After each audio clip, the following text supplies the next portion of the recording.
तो hello guys, और आज हम फिर से आ गए हैं हमारे एक और नए स्टोरी टेलिंग गेम के अंदर। तो फटाफट से गेम को शुरू करने से पहले मैं गेम्स का रूल समझा देता हूँ आप लोगों को। तो फ़ोन कैमरा में अभी मैं ये वीडियो रिकॉर्ड कर रहा हूँ और फ़ोन कैमरा के सामने मेरा रखा हुआ एक लैपटॉप, जिसमें मैं एक रैंडम ऑब्जेक्ट जनरेटर वेबसाइट खोल रखा हूँ। तो उस वेबसाइट में मैं एक के बाद एक 3 रैंडम वर्ड्स जनरेट करवाऊंगा और उन्हीं 3 वर्ड्स के ऊपर मुझे आप लोगों को अभी एक रैंडमली इंस्टेंटली एक स्टोरी सुनाना पड़ेगा, अनकट अनएडिटेड, बिना सोचे बिना समझे आप लोगों को इंस्टेंटली स्टोरी सुनाना पड़ेगा। तो ये गेम मैं इसलिए खेल रहा हूँ क्योंकि इस गेम के थ्रू से मैं अपना स्टोरी टेलिंग स्किल्स को इम्प्रूव करना चाहता हूँ, अपने स्पीकिंग स्किल्स को इम्प्रूव करना चाहता हूँ, इसलिए ये गेम मैं खेल रहा हूँ। और रोज़ बिना रुके मैं ये गेम का वीडियो बना बना के अपने चैनल पे डाल रहा हूँ। आज है शायद हमारा डे 21। तो बिना रुके फटाफट से अपना पहला वर्ड जनरेट कराते हैं। और जो पहला वर्ड हमारा जनरेट हुआ है वो है रोल ऑफ स्टिकर्स। मतलब स्टिकर समझ लीजिए, स्टिकर्स जो वीडियो जो वर्ड है हमारा पहला जनरेट हुआ है। तो मैं आप लोगों को कहानी सुना दूँ अपना स्टिकर का, क्योंकि स्टिकर से मेरा एक इंटरेस्टिंग कहानी है मेरी लाइफ में। मैंने कर रखा है स्टिकर्स का। बचपन में हम लोग बहुत स्टिकर्स इकट्ठा करते थे, बहुत कुछ करते थे, आप लोगों को पता ही होगा, आप लोगों ने भी किया ही होगा।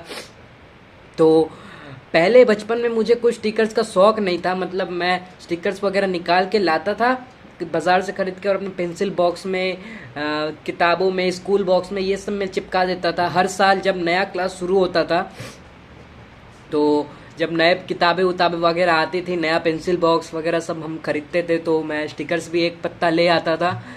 तो कोई भी मैं सुपर हीरोज़ का स्टिकर्स ज़्यादातर लाता था, कार्टून्स का स्टिकर्स लाता था, डोरेमोन ले आया, बेंटेन ले आया, मुझे बेंटेन बहुत पसंद था, तो बेंटेन का ही ज़्यादातर करके स्टिकर्स में लाता था और वो सब मैं अपने सारे किताबों वगैरह में चिपका देता था। लेकिन मेरे ही घर के सामने एक दोस्त रहता था, घर के सामने नहीं मतलब घर से थोड़ा दूर एक नेबर रहता था।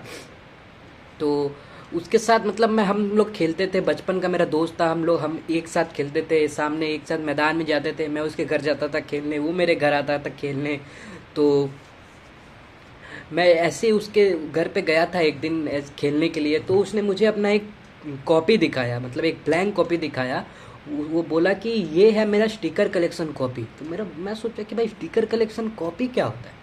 तो उसने खोल के दिखाया, तो जितने भी स्टिकर उसने लाइफ में ख़रीदा था वो सारा स्टिकर्स वो निकाल के उस कॉपी में चिपकाता है, प्लेन कागज़ में चिपकाता। तो मैंने कहा भाई स्टिकर्स तो किताबें वगैरह में चिपकाते हैं ना, उसे डेकोरेट करने के लिए, उसे अच्छे लगने के लिए, तुम कॉपी में क्यों चिपकाते हो? वो तो स्टिकर वेस्ट हो जाता है, तुम नया स्टिकर खरीद के लाते हो, सादे कागज़ में चिपका देते हो, अपने कॉपी में चिपका देते हो, ऐसा क्यों करते हो?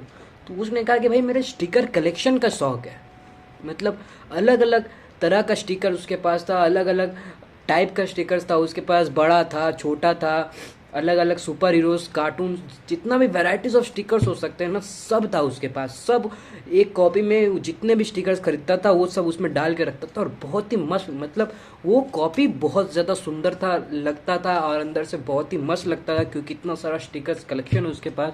तो उसी से इंस्पिरेशन लेके, उसी से सोच के, उसी से सीख के मैंने भी अपना एक स्टिकर कलेक्शन शुरू किया था।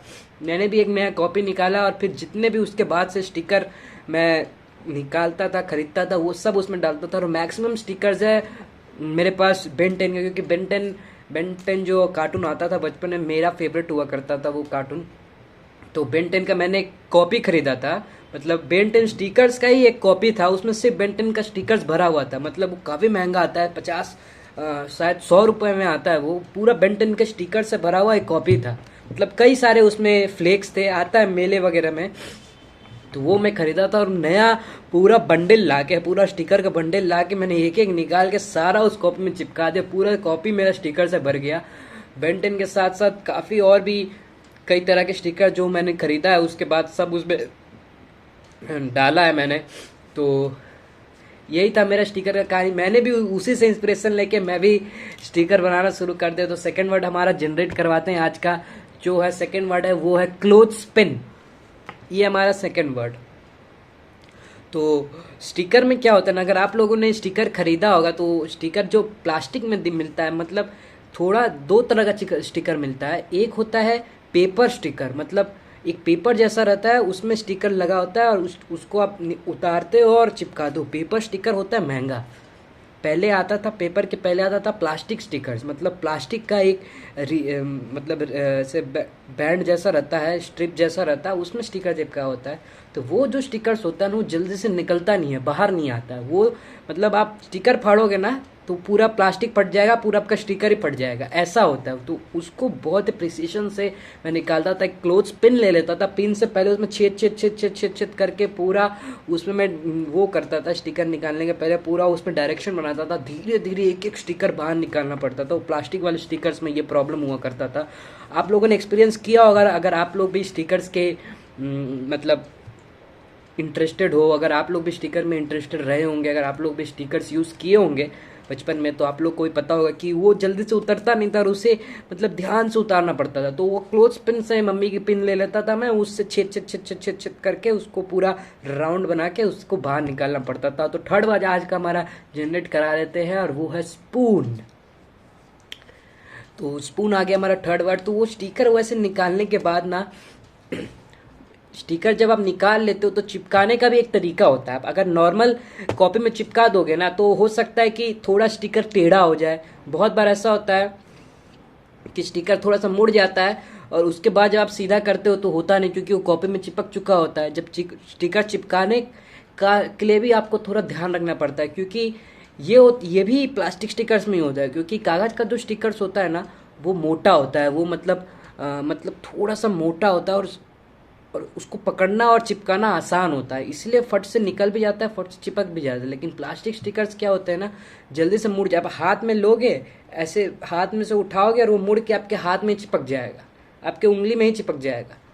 तो इसीलिए चिपकाने के टाइम भी उसको 2-3 उंगलियों से ऐसे पकड़ के उठाना पड़ता है। चिपकाने के बाद ना मैं उसे एक स्पून लेता था, और स्पून या कोई भी मोटी चीज़ लेता था, उससे अच्छे से ऐसे मिला मिला के ना अच्छे से चिपका देता था, ताकि उसको ऐसे प्रेस करके अच्छे से चिपका देता है, ताकि फिर अच्छे से फिट हो जाए, मतलब फिर उतरे वगैरह नहीं, डिस्टर्ब ना हो और डिसलोकेट ना हो। बहुत बार डिसलोकेट हो जाता है स्टिकर, मतलब डिसलोकेट मतलब थोड़ा सा टेढ़ा हो जाता है और वो दिखने में पूरा बेकार लगता है। मतलब आप कॉपी में डाले वो स्टिकर और वो हल्का सा टेढ़ा हो गया, बेन 10 को सीधा खड़ा किए वो हल्का सा टेढ़ा हो गया, और इतना बुरा लगता है ना वो देखने में, क्या ही बता। मतलब मन खराब हो जाता है। उसे उतार भी नहीं सकते, उससे आप फाड़ भी नहीं सकते, कुछ कर भी नहीं सकते। वो बेन 10 खड़ा है, थोड़ा टेढ़ा हो गया है, मतलब वो दैट्स टू मच पेनफुल यार, टू मच सैड हो जाता है। तो काफ़ी ध्यान रखना पड़ता है, काफ़ी अच्छे से स्पून वगैरह से नाप वाप के, एज स्केल वगैरह रखता था मैं, स्केल वगैरह से नाप वाप के साइज वाइज कि भाई टेढ़ा ना हो जाए, अच्छे से भाई प्लेस करता था स्टिकर्स। तो स्टिकर्स की मेरी यही कहानी रही है। तो आज का जो हमारा स्टोरी है यही ख़त्म होता है।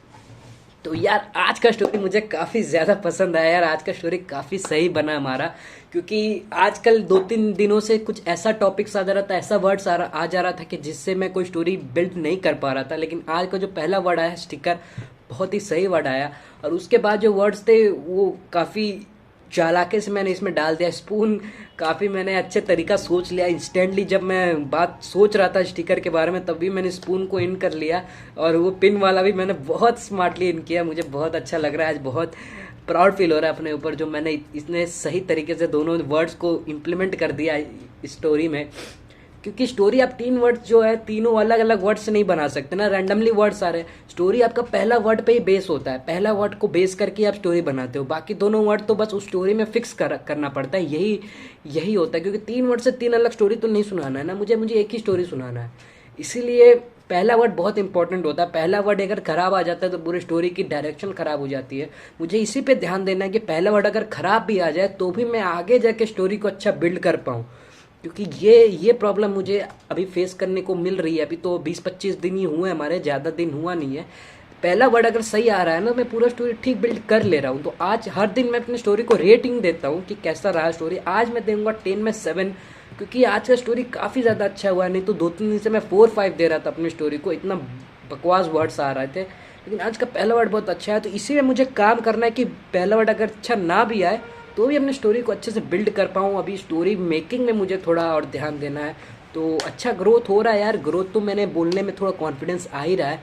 मैं सोच रहा हूँ ओमेगल वगैरह पे भी अब ट्राई करूँ, थोड़ा ओमेगल वगैरह से लोगों से बात करूँ, इंटरेक्ट करूँ, तब क्या थोड़ा और बोलने का कॉन्फिडेंस आ जाएगा मेरे को। तो कोई दिक्कत की बात नहीं है यार। पहला ठीक है यार, आज का वीडियो हमारा ख़त्म होता है, 10 मिनट से ज़्यादा नहीं होने देंगे। 9:50 सेकंड्स का हो गया हमारा वीडियो अभी तक। तो फटाफट से वीडियो को ख़त्म करते हैं, मिलते हैं अगली बार, मतलब कल मिलेंगे दोबारा। बाय।